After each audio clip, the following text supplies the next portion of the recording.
নমস্কার, Indian news TV YouTube channel থেকে শুরু করছি আজকের বিশেষ সংবাদ। জুন মালিয়ার মিথ্যে ধরে ফেলল বিজেপি, রিপোর্টে বড় তথ্য ফাঁস। মহাবিভাগে তৃণমূল প্রার্থী। ভারতে লঞ্চ হলো গুগল ওয়ালেট, সহজেই করা যাবে এই কাজগুলি। ভারত বন্দে ভারত কিংবা দুরন্ত নয়, ভারতের এই ট্রেনটি মালামাল করে দিচ্ছে রেলকে, হচ্ছে বিপুল লক্ষ্মীলাভ। লকেটকে দিলেন খোঁচা, কেন হুগলিতে প্রার্থী হলেন রচনা। এবার আসছি বিস্তারিত খবরে। জুন মালিয়ার মিথ্যে ধরে ফেলল বিজেপি, রিপোর্টে বড় তথ্য ফাঁস। মহাবিভাগে তৃণমূল প্রার্থী। সম্প্রতি প্রকাশিত হয়েছে মাধ্যমিক উচ্চ মাধ্যমিকের ফলাফল। এই আবহে প্রকাশিত হচ্ছে রাজনৈতিক নেতাদেরও রিপোর্ট কার্ড। গত 5 বছরে তারা এলাকায় কি উন্নয়ন করেছে সেই সব তথ্য উল্লেখ করা হচ্ছে এই রিপোর্ট কার্ডে, যা জনসমক্ষে তুলে ধরা হচ্ছে। সেই মতো সামনে এসেছে জুন মালিয়ার রিপোর্ট কার্ডটিও। প্রকাশ্যে আসতেই শুরু হয়েছে জোর জল্পনা, কিন্তু কেন, কি আছে সেই রিপোর্ট কার্ডে, জানিয়ে বিতর্কের মুখে ফের তৃণমূল কংগ্রেস প্রার্থী জুন মালিয়া। জুন মালিয়ার রিপোর্ট কার্ড প্রকাশ্যে আসার পরেই ময়দানে নেমে পড়েছে বিজেপির বক্তব্য, জুন মালিয়া নাকি মিথ্যা রিপোর্ট কার্ড পেশ করেছেন। মেদিনীপুর বিধানসভার বিধায়ক জুন মালিয়ার রিপোর্ট কার্ড নিয়ে কাটা ছেঁড়া বিশ্লেষণ শুরু করে দিয়েছে বিজেপি। জুনের দেখানো রিপোর্ট কার্ডে সংখ্যাতত্ত্বে গড়মিল রয়েছে বলে দাবি বিজেপির। জুন মালিয়া গত 3 বছর ধরে মেদিনীপুর বিধানসভার বিধায়ক। পৌরসভার 25টি ওয়ার্ড এবং 2টি ব্লক নিয়ে মেদিনীপুর বিধানসভা। গত 3 বছরে জুন মালিয়া এই বিধানসভা এলাকায় কি কাজ করেছেন তার একটা হিসাব সাংবাদিক বৈঠক করে রিপোর্ট কার্ড আকারে প্রকাশ করেছেন। এই রিপোর্ট কার্ডে প্রায় 15 কোটিরও বেশি হিসাব দেখানো হয়েছে। সেখানেই বেঁধেছে যত গোল। অঙ্কের হিসাব মেলাতে চুলচেরা বিশ্লেষণে বসে গেছে বিজেপির জেলা সাধারণ সম্পাদক তথা জেলা মুখপাত্র অরূপ দাস ঘোরতর অভিযোগ তুলেছেন। তিনি বলেছেন, একজন বিধায়ক সরাসরিভাবে গত 3 বছরে কত কোটি টাকা পান। নিয়ম অনুযায়ী তিনি 3 বছরে পাবেন 1,80,00,000 টাকা। কিভাবে বিধায়ক গত 3 বছরে প্রায় 15 কোটি টাকারও বেশি হিসাব দেখাচ্ছেন? অরূপ দাসের অভিযোগ, জুন ভুল রিপোর্ট কার্ড তৈরি করে সাধারণ মানুষের মধ্যে ভুল বার্তা পৌঁছে দিচ্ছে। বিজেপির এই অভিযোগ অবশ্য নস্যাৎ করে দিয়েছে তৃণমূল। ভারতে শুরু হলো গুগল ওয়ালেট, সহজেই করা যাবে এই কাজগুলি। ভারতে লঞ্চ হয়ে গিয়েছে গুগল ওয়ালেট।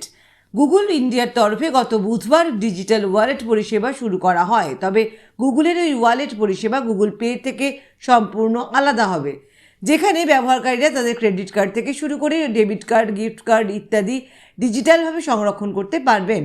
গুগল শুধুমাত্র অ্যান্ড্রয়েড ব্যবহারকারীদের জন্য ভারতে এই ওয়ালেট চালু করেছে। এই ব্যক্তিগত ডিজিটাল ওয়ালেটে ব্যবহারকারীরা তাদের কার্ড, টিকিট, পাস, ডিজিটাল কি এবং আইডি সংরক্ষণ করতে পারবেন। গুগলের এই ওয়ালেটটি হবে ডিজি লকারের মতো, যেখানে ব্যবহারকারীরা ডিজিটালভাবে আর্থিক নথি সংরক্ষণ করতে পারবেন। উল্লেখ্য যে বিগত কয়েকদিন ধরে ভারতের বহু ব্যবহারকারী প্লে স্টোরের গুগল ওয়ালেট অ্যাপ দেখেছেন, যদিও পরে গুগল ইন্ডিয়া জানিয়েছে যে এটি আনুষ্ঠানিকভাবে ভারতে আর ওয়ালেট পরিষেবা লঞ্চ করছে।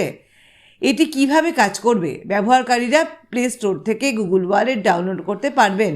গুগলের এই ওয়ালেট পরিষেবাটি ভারতে ইতিমধ্যে থাকা গুগল পে থেকে আলাদা হবে। তবে গুগল ওয়ালেট চালু হওয়ার পরেও গুগল পে ভারতে একটি স্বতন্ত্র অ্যাপ হিসেবে কাজ চালিয়ে যাবে। গুগল ওয়ালেট অ্যাপের মাধ্যমে ব্যবহারকারীরা ফিজিক্যাল কন্ট্যাক্ট ছাড়াই অনলাইনে অর্থ প্রদান করতে সক্ষম হবেন। এই অ্যাপটি স্যামসাংয়ের ওয়ালেটের মতো NFC ফিচারে কাজ করবে। এটি একটি ডিজিটাল ওয়ালেট, যেখানে ব্যবহারকারীরা তাদের ডেবিট এবং ক্রেডিট কার্ড লিঙ্ক করাতে পারবেন। একটি ভার্চুয়াল কার্ডও তৈরি করতে পারবেন। এছাড়াও ব্যবহারকারীরা গুগল ওয়ালেট অ্যাপে gift card, gym membership, online ticket, flight ticket, railway ticket ইত্যাদি ডিজিটালভাবে সংরক্ষণ করতে পারবেন। ভারত বন্দে ভারত কিংবা দুরন্ত নয়, ভারতের এই ট্রেনটি মালামাল করে দিচ্ছে রেলকে, হচ্ছে বিপুল লক্ষ্মীলাভ। আমাদের দেশে গণপরিবহনের ক্ষেত্রে অন্যতম গুরুত্বপূর্ণ মাধ্যম হলো রেলপথ। প্রতিদিনই দেশের বিভিন্ন প্রান্ত থেকে লক্ষ লক্ষ মানুষ তাদের গন্তব্যে পৌঁছে যান রেলপথের মাধ্যমেই। শুধু তাই নয়, অন্যান্য গণপরিবহনগুলির তুলনায় রেলপথে যাতায়াত করা অপেক্ষাকৃত সস্তা হয়। দূরের কোনো সফর হোক কিংবা কাছের কোনো গন্তব্য, প্রতিটি ক্ষেত্রেই রেলপথকে প্রাধান্য দেন অধিকাংশ যাত্রী।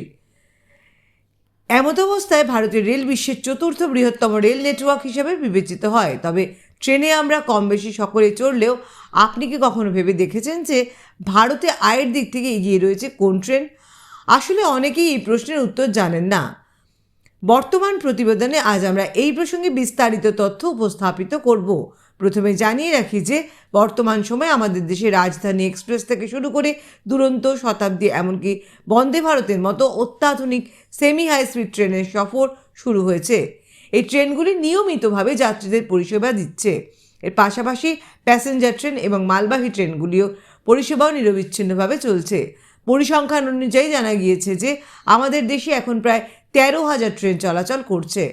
এমত অবস্থায় অনেকেই মনে করতে পারেন হয়তো আয়ের দিক থেকে বন্দে ভারত এক্সপ্রেস সব থেকে বেশি এগিয়ে থাকবে, কিন্তু পরিসংখ্যান বলছে অন্য কথা। 2022-23 সালের পরিসংখ্যান অনুযায়ী উত্তর রেলওয়ের সর্বোচ্চ আয় করা ট্রেন হলো বেঙ্গালুরু রাজধানী এক্সপ্রেস। এই ট্রেনটিতে সংশ্লিষ্ট বছরে যাতায়াত করেছেন 5 লক্ষেরও বেশি মানুষ। ট্রেনটির রুট হলো হজরত নিজামুদ্দিন থেকে কেএসআর বেঙ্গালুরু। সবথেকে উল্লেখযোগ্য বিষয় হলো উত্তর রেলওয়ে তরফে জানানো হয়েছে শুধুমাত্র ওই ট্রেনটি সর্বোচ্চ 176 কোটি টাকা আয় করেছে। হ্যাঁ, প্রথমে এটি জেনে চমকে গেলেও বিষয়টি কিন্তু একদমই সত্যি। এদিকে এই তালিকায় দ্বিতীয় স্থানে রয়েছে শিয়ালদহ রাজধানী এক্সপ্রেস, যেটি দিল্লি থেকে শিয়ালদহ পর্যন্ত চলাচল করে। 2022-23 অর্থবর্ষে এই ট্রেনটি আয় করেছে 128 কোটি টাকা। লকেটকে দিলেন খোঁচা, কেন হুগলিতে প্রার্থী হলেন রচনা? লোকসভা নির্বাচনের লড়াইয়ে ঘাটাল লোকসভা কেন্দ্রে টলিউডের 2 তারকা অভিনেতার টক্কর পরিলক্ষিত হচ্ছে, যেখানে একে অপরের মুখোমুখি হচ্ছেন দেব এবং হিরণ। ঠিক একই রকমভাবে ছবি পরিলক্ষিত হচ্ছে হুগলিতেও। সেখানে চলছে টলিউডের 2 অভিনেত্রীর লড়াই, যেখানে বিজেপির হয়ে প্রতিদ্বন্দ্বিতা করছেন বেশ কয়েক বছর রাজনীতির ময়দানে থাকা লকেট চট্টোপাধ্যায়। অপরদিকে মুখ্যমন্ত্রী মমতা বন্দ্যোপাধ্যায় তৃণমূলের হয়ে প্রার্থী করেছেন রাজনীতিতে একেবারে সদ্য পদার্পণ করা রচনা বন্দ্যোপাধ্যায়কে। তবে রাজনীতির ময়দানে আসা থেকেই বিভিন্ন কারণে খবরের শিরোনামে উঠে এসেছেন দিদি নাম্বার 1। শুধু তাই নয়, সাংবাদিকদের সামনে তিনি মুখ খুলেই রাতারাতি তা হয়ে যাচ্ছে ভাইরাল। কিন্তু হুগলির প্রার্থী হিসেবে কেন রচনা বন্দ্যোপাধ্যায়কে বেছে নিলেন মুখ্যমন্ত্রী? অবশেষে সেই বিষয়ে মুখ খুললেন মমতা। হুগলির বলাগড়ে উপস্থিত হয়ে মমতা জানালেন সেই কথা। মুখ্যমন্ত্রী জানান, রচনাকে আমি প্রার্থী করেছি কারণ যিনি এখানে বিজেপির প্রার্থী রয়েছেন তিনি সকলের গলারই লকেট।